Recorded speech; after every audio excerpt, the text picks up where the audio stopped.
আজকের ক্লায়েন্টের হেয়ারে কিন্তু একটু বেশি হেয়ার ফল ছিল, কারণ একটুখানি হাত দিচ্ছি 5টা হেয়ার চলে আসছে, যেখানে আমি খুব সফটলি কাজ করি যে কারুরই হেয়ারে।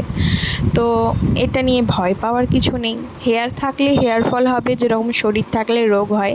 তাই তোমরা যারা ভাবো স্কিন প্রবলেম থাকলে ভয় পেয়ে যাও বা হেয়ারের একটুখানি হেয়ার ফল হলে ভয় পেয়ে যাও, একদমই না। মনের মধ্যে পজিটিভিটি রাখবে, সব দেখবে তোমাদের কন্ট্রোলে চলে আসবে।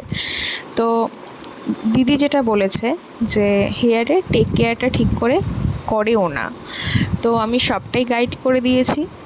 আশা করছি দিদি ভালো রেজাল্ট পাবে। আর আজকে এটা প্রোটিন ট্রিটমেন্টই করা হয়েছে। হ্যাঁ, এবারে একটু বেশি প্রোটিন ট্রিটমেন্ট করা হয়েছে অন্যবারের থেকে, কারণ রেজাল্টটা ভীষণ ভালো। তো আজকের রেজাল্টটা তোমাদের কেমন লাগলো জানিও, ক্লায়েন্টের কেমন লেগেছে সেটাও শেয়ার করব। আজকের মতো টাটা।